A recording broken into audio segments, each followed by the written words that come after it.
பார்ல தகராறு, fake ID, இப்படி நிறைய குற்றச்சாட்டுகள். அதை தொடர்ந்து சம்பவம் நடந்தபோது இரு தரப்பிற்கும் இடையே நடந்த மோதல்னு நிறைய விஷயங்கள் ஒன்று மாற்றி ஒன்று.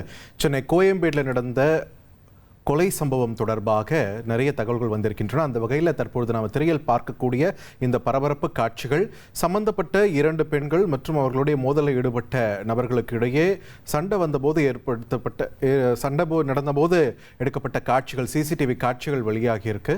இந்த நிலையில் கூடுதல் விவரங்களோட செய்தியாளர் சாலமன் நம்மோட இணைகிறார். சாலமன் வணக்கம். இப்போ இந்த சிசிடிவி காட்சிகள் நமக்கு உணர்த்தக்கூடிய செய்தி என்ன சாலமன்? சென்னை கோயம்பேட்டில் கார் ஏற்றி இளம்பெண் உட்பட சிறுமி உட்பட 2 நபர்கள் கொலை செய்யப்பட்டனர். இந்த சம்பவம் தமிழகம் முழுவதிலுமே பெரும் பரபரப்பை ஏற்படுத்திய நிலையில இந்த விவகாரம் தொடர்பாக சிஎம்பிடி போலீசார் வழக்கு பதிவு செய்து மொத்தம் இதுவரை 7 நபர்களை போலீசார் கைது செய்திருக்கிறார்கள். இந்த நிலையில பல்வேறு குற்றச்சாட்டுகளானது வைக்கப்பட்டிருந்தது. குறிப்பாக அந்த பாருக்கும் சீலானது வைக்கப்பட்டிருந்தது. அதே போன்று அவர்களோட லைசன்ஸும் தற்காலிகமாக ரத்து செய்யப்பட்டது. எப்படி 18 வயது இளம்பெண் மற்றும் 17 வயது சிறுமி உள்ளே சென்றார்கள் என்ற கேள்வியானது பல்வேறு தரப்புல எழுந்த நிலையில இது தொடர்பாக தற்காலிகமாக சீலானது வைக்கப்பட்டது. இந்த நிலையில தான் தற்போது அதிர்ச்சிகரமான ஒரு சிசிடிவி காட்சிகளானது வெளியாகி இருக்கிறது. அதாவது அந்த 18 வயது இளம்பெண் மற்றும் 17 வயது சிறுமி தனது நண்பர்களுடன் கோயம்பேட்டில் இருக்கக்கூடிய அந்த நட்சத்திர விடுதிக்கு பாருக்கு சென்றிருப்பதும் அதுல நடந்த மோதல் தொடர்பான சிசிடிவி காட்சிகள் தான் தற்போது வெளியாகி இருக்கிறது. இந்த காட்சிகளை பார்த்தோம் என்றால் அந்த இளம்பெண் மற்றும் 17 வயது சிறுமி உட்பட மொத்தம் 6க்கும் மேற்பட்ட நண்பர்களுடன் அவர் அந்த பாருக்கு சென்றிருப்பதும், பாருக்கு சென்ற பின்னர் அந்த இளம்பெண் மற்றும் அந்த சிறுமி அவரது நண்பர்களுடன் பாருக்குள்ள பேசிக் கொண்டிருப்பதும், குறிப்பாக அவருக்கு 17, 18 வயது என்றதால அவரால் பாருக்குள்ள செல்ல முடியாத நிலை ஏற்பட்ட நிலையில அவர் ஆதார் கார்டையே தனது வயதை கூட்டி அந்த ஆதார் கார்டை போலியாக தயாரித்து காண்பித்து உள்ளே செல்வது போன்றும் அதுல இருக்கிறது.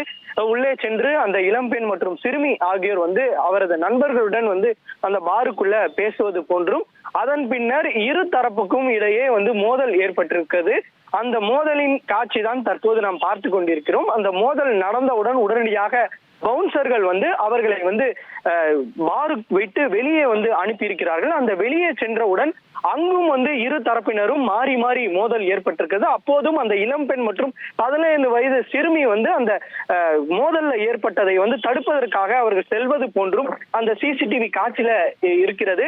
பவுன்சர்கள் எவ்வளவோ அதனை தடுத்த போதிலும் தொடர்ச்சியாக அந்த இரு தரப்பினரும் மாறி மாறி மோதல்ல ஈடுபடுவதும், அதுல இவர்களுடன் அந்த இளம்பெண்ணுடன் அவரது நண்பரை வைத்து அவர்கள் எதிர்த்தரப்பினர் அடிப்பது போன்றும் காட்சிகள் இருக்கிறது. அதன் பின்னர் அவர்கள் அந்த திமுக கொடிகட்டிய கார்ல அந்த சுமந்த் என்கிற அந்த அவரது நண்பர்களுடன் அவர் அந்த கார்ல கோபத்துடன் ஏறி அவர் செல்வது போன்று தான் இந்த சிசிடிவி காட்சியில பதிவாகி இருக்கிறது. அவர் அந்த கோபத்துடன் சென்று தான் வெளியில் நின்றிருந்த அந்த இருசக்கர வாகனத்துல பயணிக்க காத்திருந்த அந்த இளம் பெண்கள், சிறுமி உட்பட 4 நபர்கள் ஒரே இருசக்கர வாகனத்துல பயணிக்க அவர்கள் இருந்த போது இவர்களை துரத்தி இந்த கார் மோதியதுல இளம்பெண் மற்றும் சிறுமி ஆகியோர் இறந்திருப்பதும் தற்போது தெரிய வந்திருக்கிறது. இது தொடர்பான ஒரு சிசிடிவி காட்சிகள் தான் ஆதாரத்துடன் தற்போது வெளியாகி இருக்கிறது. இந்த சிசிடிவி காட்சிகளை அடிப்படையாக வைத்துத்தான் காவல்துறையினர் அந்த காரோட பதிவெண்ணை வைத்து தற்போது அந்த 7 நபர்களை சுமந்த் உட்பட 7 நபர்களை கைது செய்திருக்கிறார்கள்.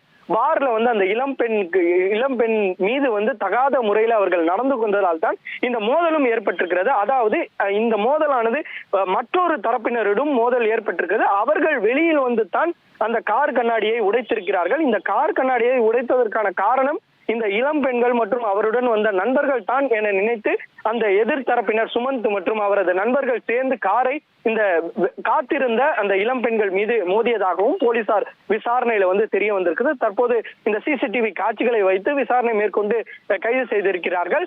அந்த காரை மோதியவுடன் உடனடியாக இந்த காரை வைத்து போலீசார் தங்களை நெருங்கி விடுவார்கள் என்பதற்காக சுமந்த் மற்றும் அவரது நண்பர்கள் அந்த காரை எடுத்துக்கொண்டு கோயம்பேட்டில் இருக்கக்கூடிய அந்த மார்க்கெட், பூண்டு மார்க்கெட்ல அந்த காரை நிறுத்திவிட்டு அந்த திமுக கொடி மற்றும் அவரது நம்பர் பிளேட்டை வந்து கலட்டி விட்டு அவர்கள் வேறொரு கார்ல தப்பி சென்று இருப்பதையும் போலீசார் கண்டுபிடித்தனர். அதனை வைத்து கைது செய்திருக்கிறார்கள். தற்போது அதனுடைய சிசிடிவி காட்சிகள் வெளியாகி இருக்கிறது. நன்றி சாலமன், உங்கள் விரிவான தகவல்களுக்கு. சென்னை கோயம்பேடு பாரில் 2 பெண்கள் காரேற்றி கொலை செய்யப்பட்ட சம்பவத்தின் பின்னணி, அது தொடர்பான பரபரப்பு காட்சிகளும் வெளியாகியுள்ளன. விரிவான தகவல்களை செய்தியாளர் சாலமன் வழங்க கேட்டோம். இனி செல்லும் இடமெல்லாம் செய்தி. தந்தி டிவியின் வாட்ஸ்அப் சேனலை ஃபாலோ பண்ணினா செல்ல இருக்கும் இடமெல்லாம் செய்தி. இதோ QR கோட், இப்பவே ஸ்கேன் பண்ணுங்க, ஃபாலோ பண்ணுங்க.